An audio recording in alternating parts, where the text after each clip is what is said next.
irei ter com meu pai, e lhe direi: Pai, pequei contra os céus, perante ti. Amém?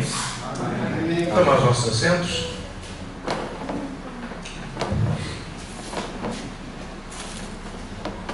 Capítulo 15 do Evangelho escrito por Lucas, ele começa narrando que Jesus estava com seus discípulos.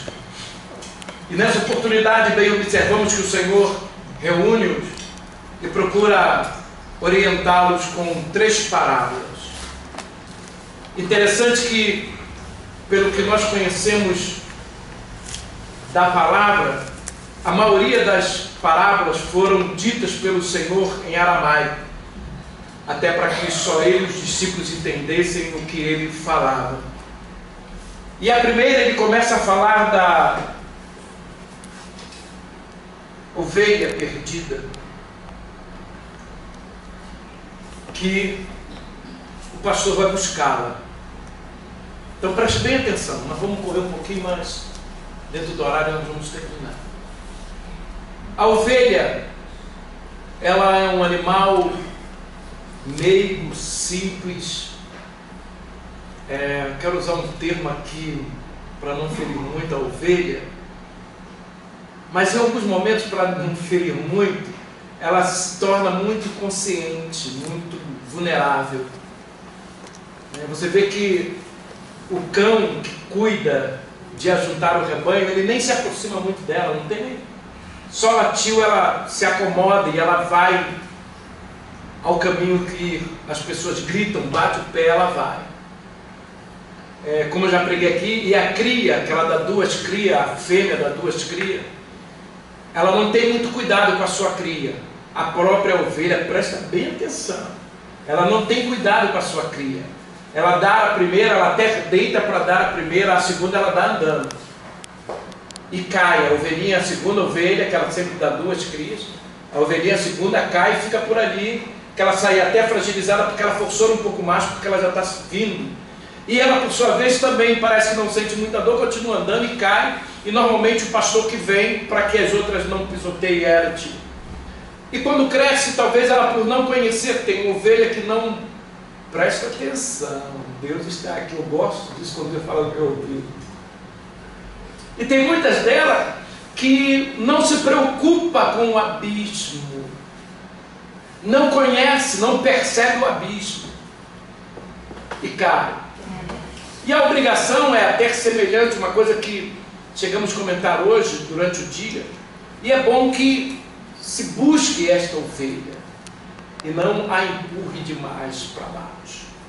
Não é porque muitas das vezes, como o pastor falou, da situação hoje, do pastor Marcos Pereira, do pastor Marco Feliciano e alguns outros pastores também que já passaram por algumas situações, como nós sabemos que passaram. O pastor conhece a história do pastor Gesiel Gomes, conhece a história do pastor Napoleão Falcão, conhecemos bem a história do pastor Abílio Santana. Hoje são homens bem conceituados dentro do mundo evangélico e que teve suas lutas, suas provações, e todos nós temos. O que não podemos é empurrar de vez, realmente temos que orar. Cada um tem sua visão do que se trata, alguns defendem, outros não. Eu sou uma pessoa que só quando eles entram para falar comigo, como o pastor Marco Feliciano falou comigo no Face, eu respondi a ele, eu estava falando até para o Maurício a minha resposta para ele. Ontem eu falei que o Maurício gostaria de dar uma resposta para um pastor que entrou no Face e falou também, mas como ele não tinha falado diretamente comigo, eu não coloquei. Mas eu me pronuncio sim, por isso, porque quando cai, infelizmente a base cristã aponta. E não devemos abraçar. Porque nós fazemos a diferença. Nós estamos aqui para fazer a diferença é essa, é abraçar. Porque se eu for julgar A, B ou C, amado, é porque eu não me olho no espelho. Porque se eu me olhar no espelho, eu vou parar de julgar qualquer um. Sabe? Porque nós pecamos em pensamento, palavras e obras. E no momento em que você está até falando mal ou prejudicando, já está pecando. Então não fazemos isso. Então essa é a primeira parábola. A segunda, ele fala da dracma perdida. E que eu gosto de chamar a atenção no texto é que, vocês veem que eu sou muito detalhista no texto da palavra, que o texto diz, se uma mulher tendo 10 dracmas, se o texto perder uma. Paramos aí. Primeiro texto, a parábola não afirma que ela perdeu. Se ela perder. E parábola, alguns teólogos dizem, presta atenção aqui, que é história. Mas parábola é fatos que aconteceram, que se tornaram história. Tá? Isso aí eu falo para você sem medo, dentro da teologia. Então ele começa a narrar para uma mulher que, se ela perder. E uma das ocasiões, eu vendo uma mensagem do Abílio, eu e a Paula estávamos vendo uma mensagem do pastor Abílio Santana, e ele virou e falou, porque a dracma era um Dodge. Aí eu falei para a Paula, tira esse DVD que esse camarada está falando besteira. E depois de um tempo, um camarada foi à minha igreja e me convidou para pregar na igreja dele, mas ele pregou uma mensagem sobre a dracma, porque ele estava fazendo a campanha na igreja sobre a dracma perdida. Eu falei, agora tu me chama, depois tu pregou essa mensagem, eu vou pregar lá o quê, cara? Aí eu fui pesquisar, fui estudar. E a dracma era um dote, que ela ganhava quando se casava. E ela ganhava esse dote de 10 dracmas, ou ela colocava aqui, ou colocava aqui. A sinceridade até do judaísmo é tão grande, se ela traísse o marido, ela tinha que arrebentar uma dracma daquela. E ela ia sair com 9, porque a rua saberia que ela era infiel. Então veja bem, aí ele coloca no texto, se ela perde, o que ela vai fazer? Vai buscar essa dracma a qualquer preço. Porque ela sabe, presta atenção, Deus é lindo, gente. Porque ela sabe que não cometeu o fato, mas perdeu a dracma. Então se sair vai falar, não, tu fez. Cadê? Está faltando uma dracma? Não, tu traz o marido, vai ser apedrejado.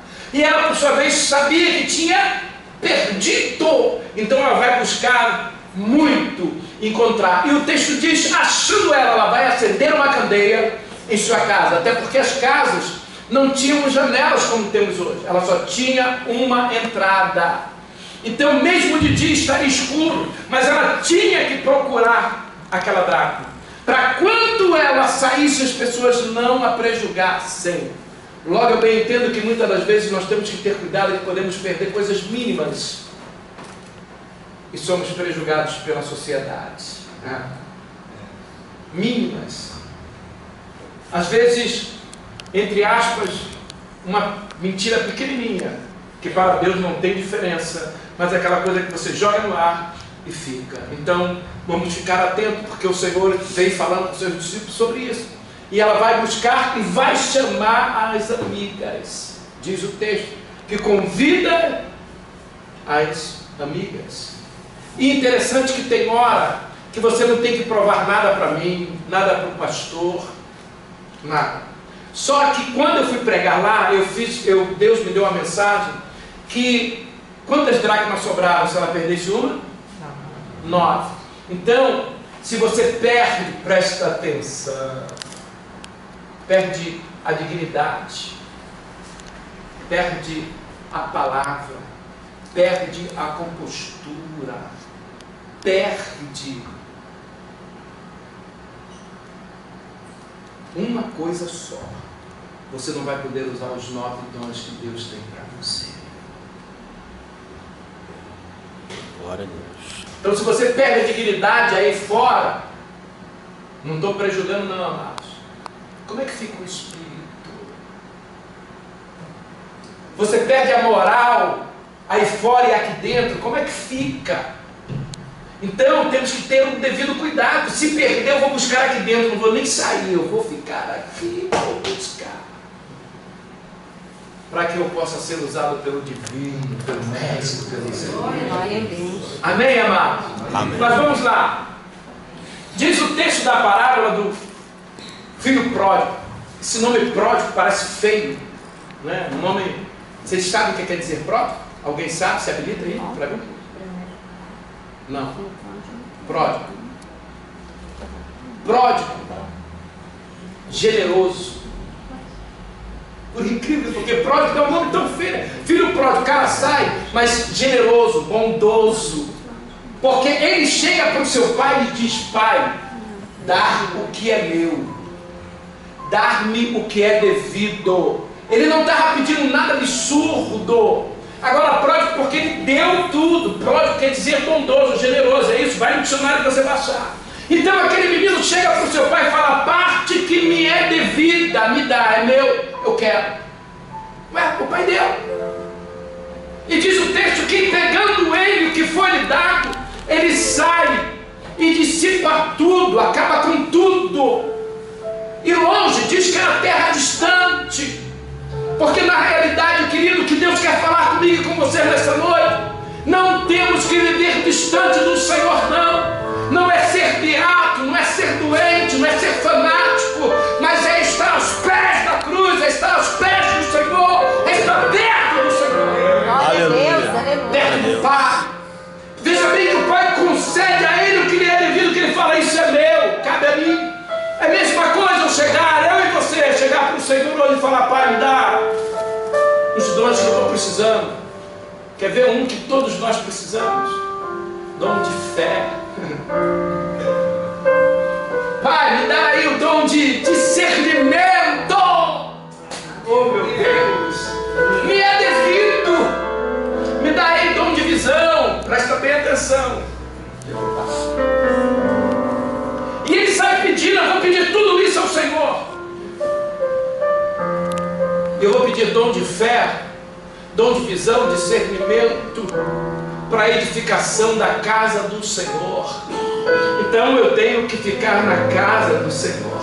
Eu não posso sair dela. Diz que o menino sai e vai embora e gasta dissolutamente, ou seja, esbanjou por aí, sabe, não teve responsabilidade. Aquilo que você recebe do Pai, tenha responsabilidade com ela. O que Deus designou para você, fique com ela. O que Deus deu a você, fique, zele por ele. Eu zelo pelo aquilo que Deus me concede.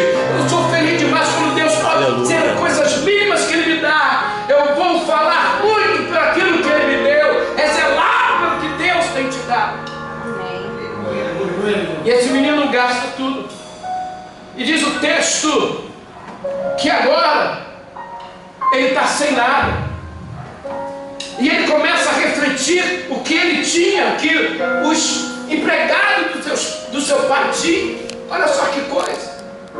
Dá para entender o que é isso? É você voltar dentro de si mesmo e falar: eu estava na casa de meu pai e eu tinha tudo dele, ele me abençoava, ele me acariciava, em alguns momentos ele me alimentava, em alguns momentos até de feridas que porventura eu tinha, ele cuidava. E agora eu estou ao léu. Estou ao léu porque eu procurei, porque eu digo até que eu estava também comentando esses dias. Todo pecado ele é premeditado.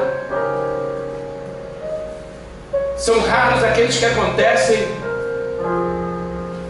no instinto, que até acontece porque somos seres humanos. Embora eu suporto muito bem qualquer grito, vai gritar comigo, não estou nem aí. Pode gritar à vontade, eu não me preocupo. Pode xingar à vontade. E se levantar a mão para me bater, vai ser até difícil. Vai ver o tamanho do negão, aí de repente eu estufo o peito, camarada moço. Então, porque em Angola ele levantou, mas Deus falou para mim assim: manda ele tocar em você. Mano, que o negão chegou, 2 negão com 2 lanças para me furar na cidade de Mucuso, em Angola. E ainda falou assim para mim: vim aqui para te matar. Eu falei: foi não, foi. E eu falei: você vai me matar? Ele enfiou a lança no chão, eu vim te matar. Aí Deus fala no meu coração, eu falo: desceu fresquinho assim no meu ouvido, falando: manda ele levantar a mão contra você. Eu falo: que é isso, Jeová? Negão desse 24, 48. E eu falei: ô, levanta aí a sua mão contra mim, levanta, para tu ver. E quando ele pensou em levantar, caiu. Ele falou: meu Deus, eu falei: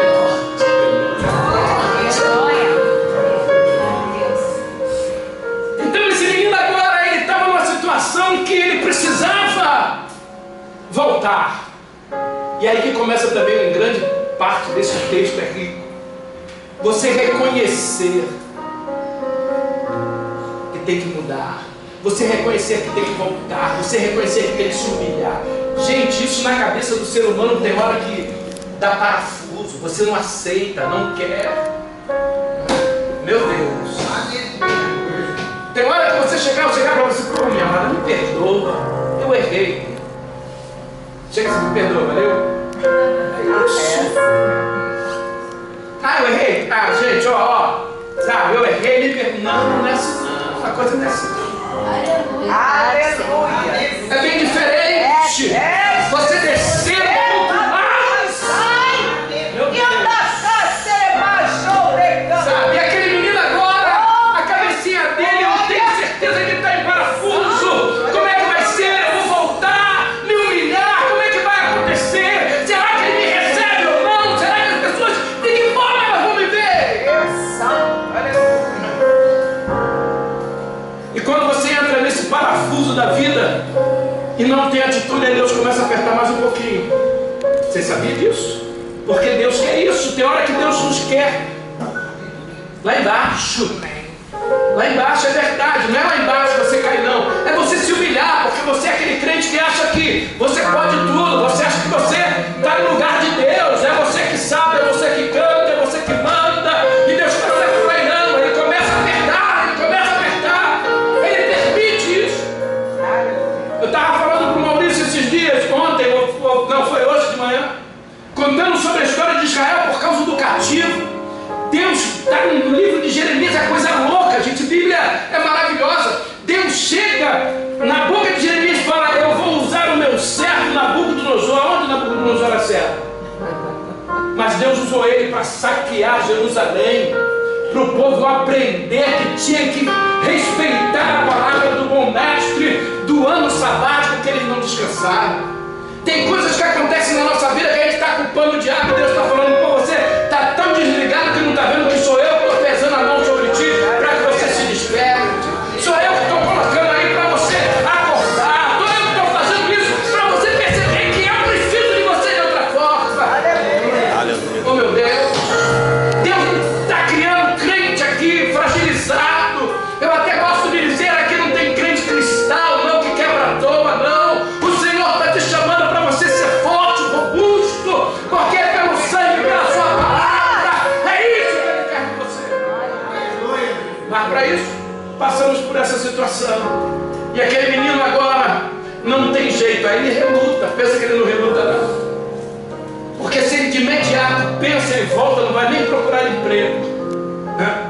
Mas ele ainda tentou arrumar um jeitinho de ficar fora, tentou arrumar um jeitinho de não chegar onde Deus queria. Eu vou te dizer no final, vou correr um pouquinho, que vocês conhecem bem a história, tem uns detalhes, mas vamos lá. E esse menino agora, por sua vez, vai em uma outra cidade. A Bíblia me narra isso.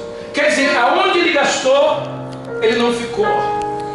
Porque aonde você perde, você não quer estar de novo.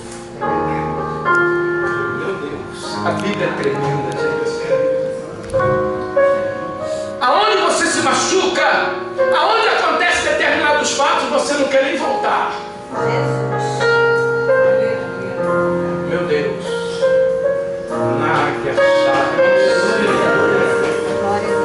Não quer voltar. Aí ele sai dali. Interessante que ali ele já poderia ter feito algumas amizades. Ali ele já conhecia algumas pessoas. Até porque esbanjou, foi um gastosão. E ele sai da cidade e arruma um emprego numa outra cidade. E interessante que ele arruma um emprego em um lugar, amados, que qualquer judeu abomina, que é porcos. Qualquer judeu até hoje, dificilmente você até encontra aqui no Brasil algum judeu que come carne de porco, mas fora não come nada. A cultura deles é terrível, é abominável. Não poderia criar por uma palavra dada pelo nosso Deus, que eu não vou entrar nesse mérito agora de explicar tudo, que eu vou perder algum tempo para explicar a vocês. Então é interessante que agora esse menino vai cuidar de porcos. Aí é quando ele cai na real: eu estou aqui ralando e meu pai tem tudo. Eu estou aqui ralando e os empregados meu pai comendo pão e eu sentindo fome. Mas interessante quem tem temor a Deus, porque ele já estava pensando, presta atenção na mensagem, ele já estava pensando em voltar. Então ele não poderia comer as bolotas, porque às vezes você vê o pregador falando que ele não comeu lavagem não era lavagem não, amados. Ele desejou comer bolotas. E essas bolotas é uma fruta que eu esqueci o nome dela, estava tentando lembrar, era semelhante ao cacau. E que cortava ela, tirava o miolo dela para as pessoas e a casca dela dava para os porcos. E diz a Bíblia que ele sentiu desejo de comer essas bolotas. Porque quando você está distante do Senhor, você tem desejo de fazer aquilo que não deve. Quando você está distante do Senhor, parece que você está distante. Já estou distante mesmo, já estou com o pé na jaca, vou enfiar o pé na lama. Não enfia não, querido. Retrocede, porque é melhor.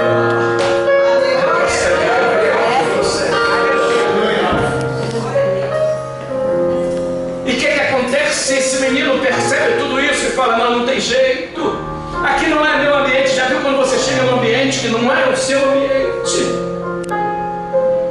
que o ambiente é diferente, não condiz com você, não se identifica com você? Qualquer um de nós lavado e remido pelo sangue do Cordeiro é assim, sim. Eu estou com a mensagem guardadinha, que eu falei até o nome dela ali fora, só vou falar só o título dela: Alianças Perigosas. Só. Porque nós queremos muita coisa, mas tem coisas que Deus não quer que você faça assim. Não é ser carrasco, não é doutrina, não. É Deus, querido. Aquele menino tinha sido criado por um pai que ensinou ele de tudo, do bom e do melhor, o caminho correto. E chega um momento ele quer sair. Então quando ele chega lá fora, ele percebe que não, isso aqui não condiz comigo. Para você ver, o homem criava porcos que era proibido criar, e ele foi lá. Então já viu uma proibição dentro do costume judaico. Aquele homem já estava quebrando uma regra de todo judeu, e ele estava lá falando, não, aqui não é meu lugar, tem alguma coisa errada aqui, tem alguma coisa errada aqui. E ele sai dali e fala, vou voltar. Aí ele começa com uma palavra muito interessante. Ele volta e ele diz, pai, pequei contra os céus, vou explicar isso, perante ti. Ele começa a dizer para o pai o seguinte, olha, eu fiz besteira na presença do Senhor, e você viu o que eu fiz.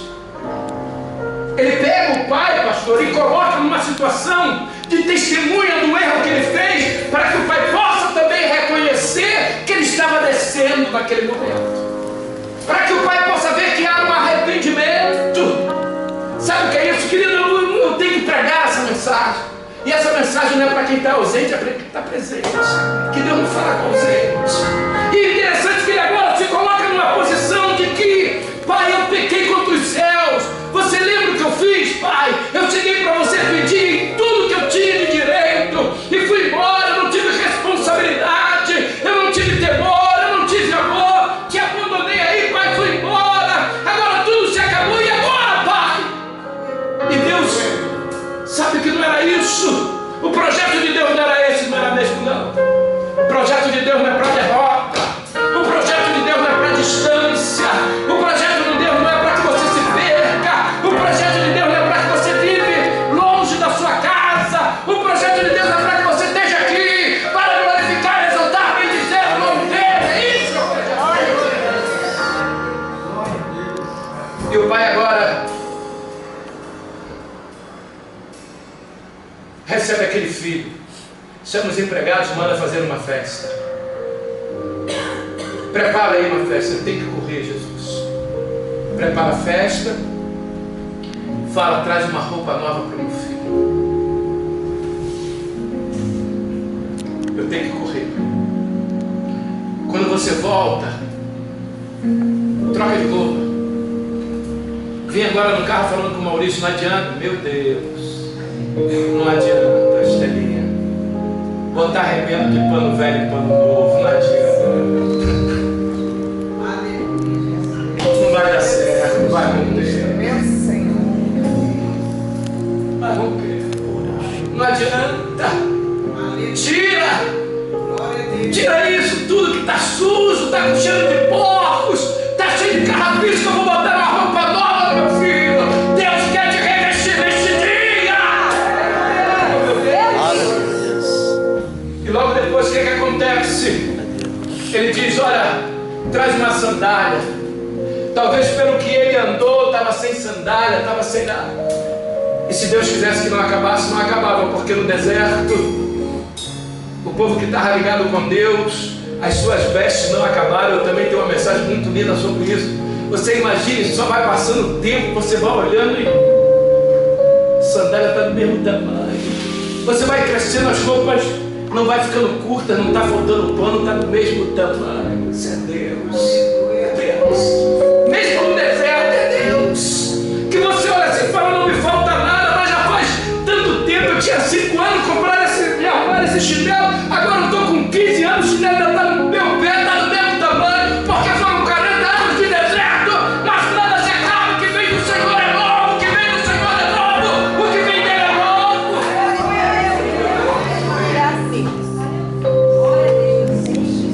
Aí deu uma roupa nova, deu uma sandália. E a outra coisa que me chama a atenção nesse texto, que eu quero que você preste atenção, depois você pode ler em casa, que o pai trouxe um anel, não trouxe o anel como ele fala do chinelo, como ele fala da roupa. Ele define a roupa, define o chinelo, mas não define o anel, ele fala porque artigo indefinido, porque tem mais. Ele está falando, eu estou fazendo aliança com você hoje, mas se quebrar eu te dou outra. Eu estou fazendo aliança com você porque se porventura acontecer alguma coisa de errado, eu tenho outro. Porque ele diz, filhinho, não pequeis, porém se pecares, tem do advogado, Jesus Cristo justo. Ele está aqui, ele está aqui. Oh, meu Deus. Mas interessante que agora tudo está correndo bem. O que é que acontece? O filho mais velho vem retornando e percebe a festa. E quando ele percebe a festa, ele chega para um dos empregados e pergunta o que estava acontecendo. E o empregado fala, porque teu irmão voltou. Meu irmão voltou. E meu pai está fazendo essa festa toda para ele dar. Ainda mandou matar um bezerro cevado. Escuta isso. O bezerro cevado, querido, ele era criado separado desde novo. Imagine bem, esse pai pega e fala, não, esse bezerro aí, ele está inteirinho, está bonitinho. Separado. Tudo dele era separado. Ele não vivia como um no pasto para não tomar uma patada de um outro bezerrinho, uma chifrada de um outro touro e marcar e não se prestar para o sacrifício. Escuta isso. Porque quando Abraão leva o seu filho para o Monte Moriá, que chega lá em cima, que ele vai levantar o cutelo para matar o filho dele, o que acontece? O anjo brada. E quando ele olha, vê um cordeiro. Aquele cordeiro não nasceu num toque de mágica, não. Aquele cordeiro teve sua gestação natural, mas não foi tocado por ninguém, machucado por ninguém, porque Deus falou, aquele ali, ó, é o sacrifício de Abraão. O teu cordeiro vai chegar hoje. Se tem um sacrifício que foi feito já por você, meu Deus, que coisa linda. Olha, o bezerro cevado, ele matou, o bezerro cevado matou.